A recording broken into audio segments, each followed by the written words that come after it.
Bashar al-Assad. Bashar Hafez al-Assad is the President of Syria, General Secretary of the Ba'ath Party and Regional Secretary of the party's branch in Syria. He has served as president since 2000, when he succeeded his father, Hafez al-Assad, who led Syria for 30 years until his death. Assad graduated from the Medical School of Damascus University in 1988, and started to work as a physician in the army. 4 years later, he attended postgraduate studies at the Western Eye Hospital, in London, specializing in ophthalmology. In 1994, after his elder brother Basil was killed in a car crash, Bashar was recalled to Syria to take over Basil's role as heir apparent. He entered the military academy, taking charge of the Syrian occupation of Lebanon in 1998.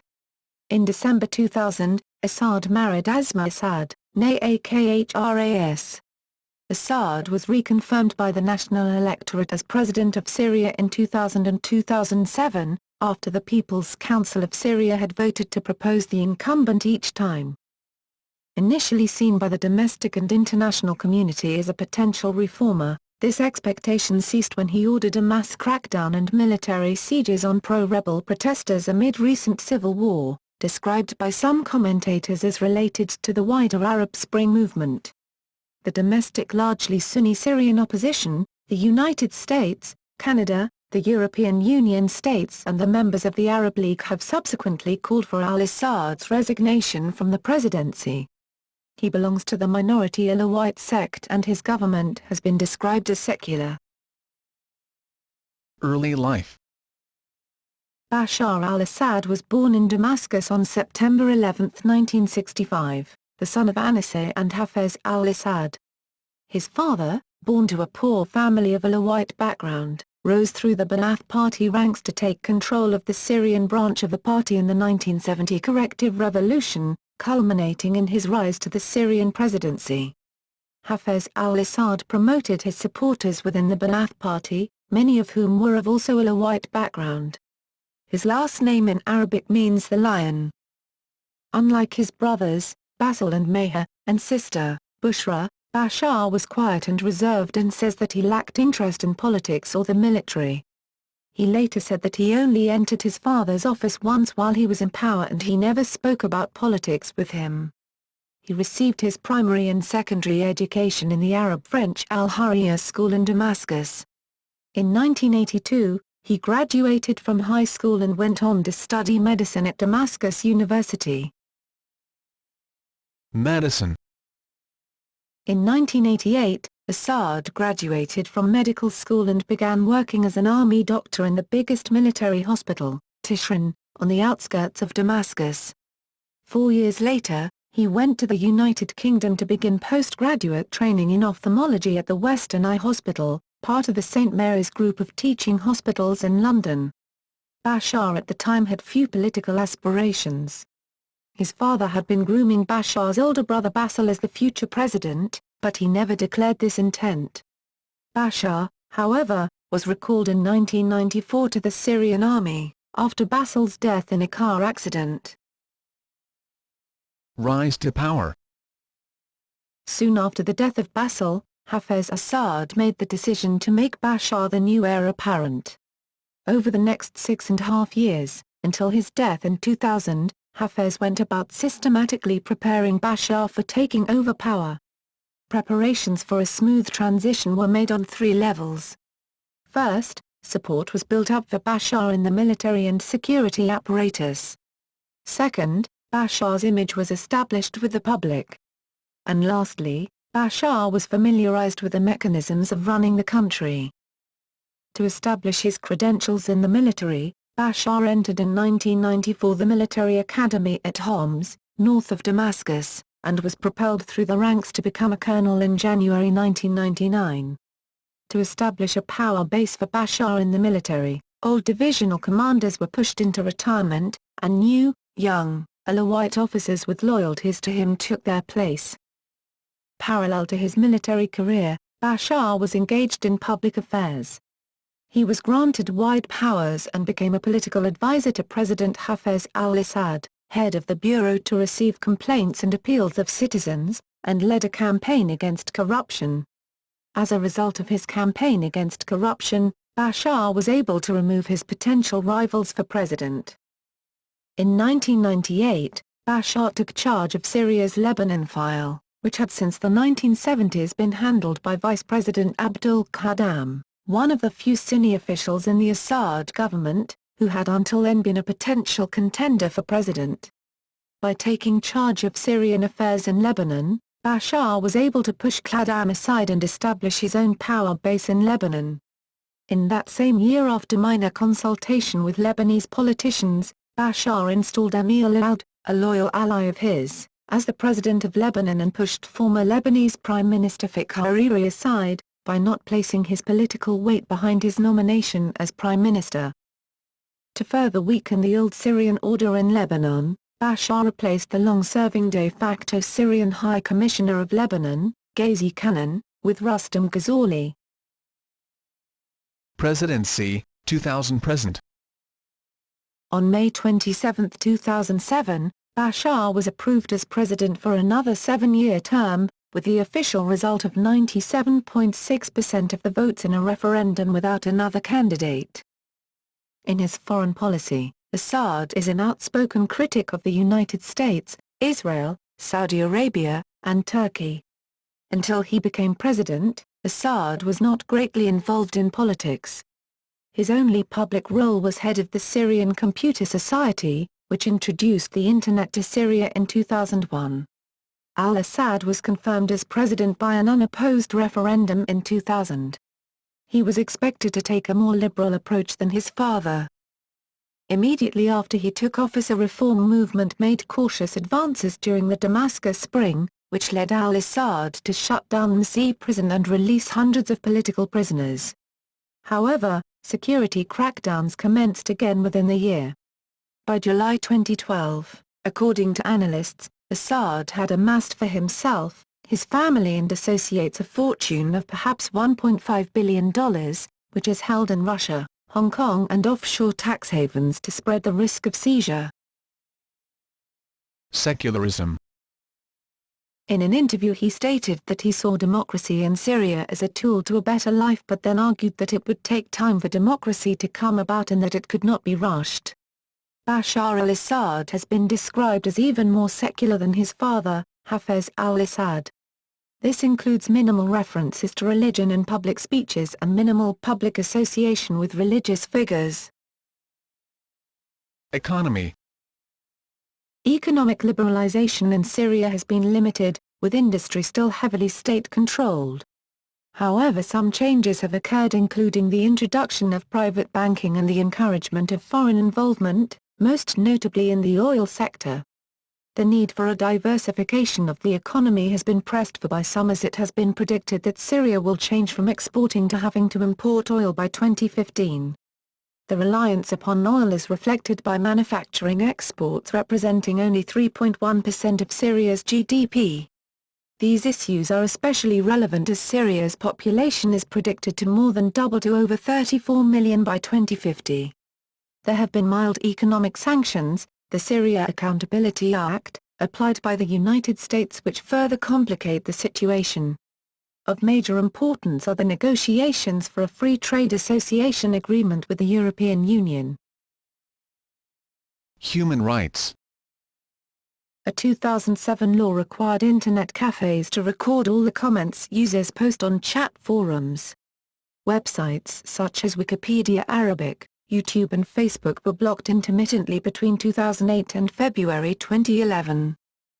Human rights groups, such as Human Rights Watch and Amnesty International, have detailed how Assad's government and secret police routinely tortured, imprisoned, and killed political opponents, and those who speak out against the government. Since 2006 it expanded the use of travel bans against dissidents. In that regard, Syria is the worst offender among Arab states.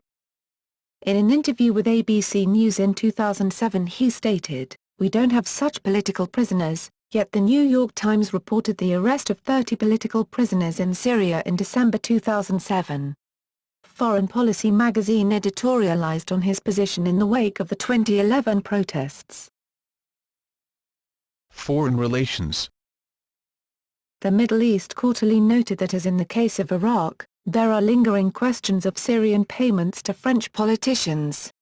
Many French politicians join associations and charitable boards both for financial and political gain.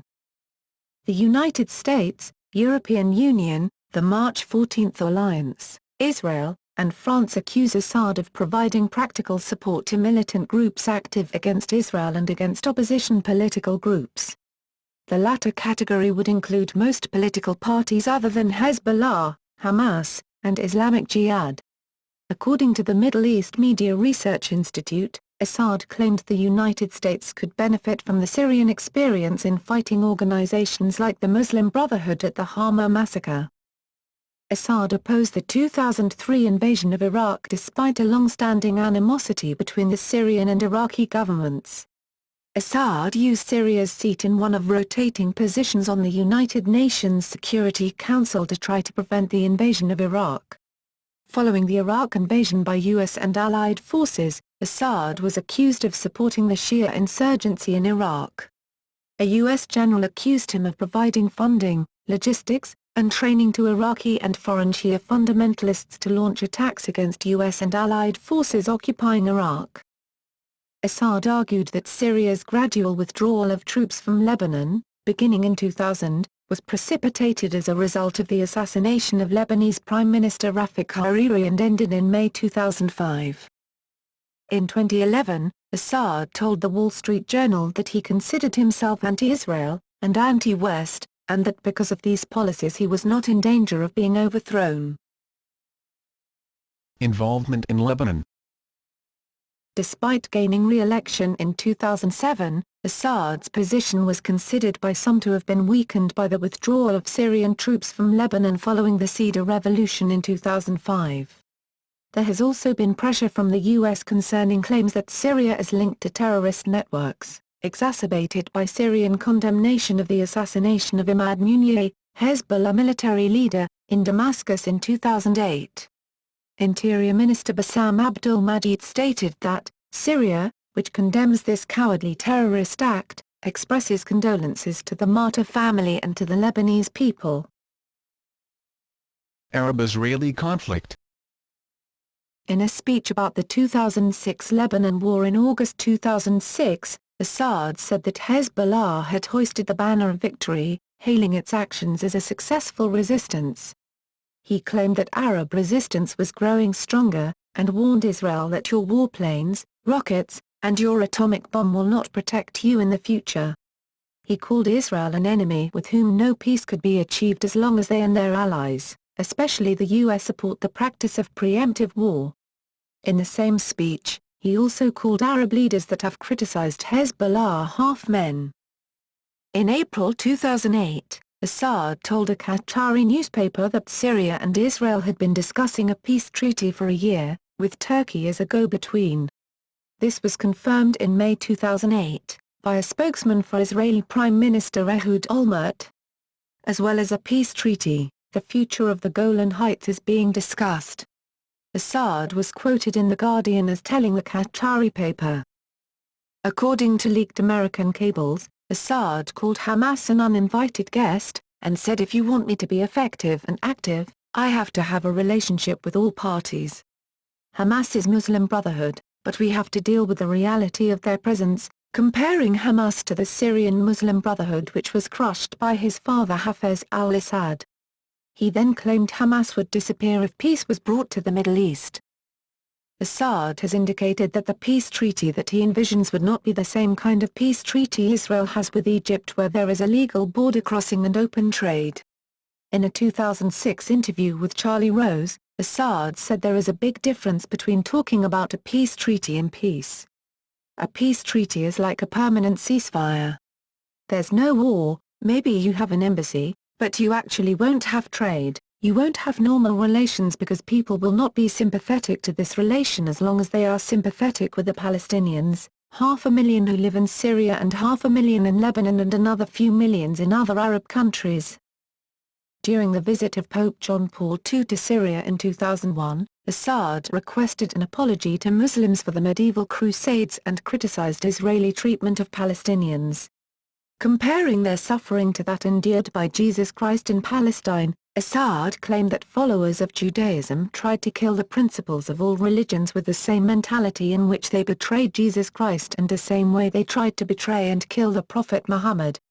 Responding to claims that his comment was anti-Semitic, Assad said that whereas Judaism is a racially heterogeneous religion, the Syrian people are the core of the Semitic race and therefore are opposed to the term anti-Semitism. When offered to retract his comment implying that the Jews were responsible for Jesus' suffering, Assad replied, "As always, these are historical facts that we cannot deny," and stressed that his remarks were not anti-Jewish.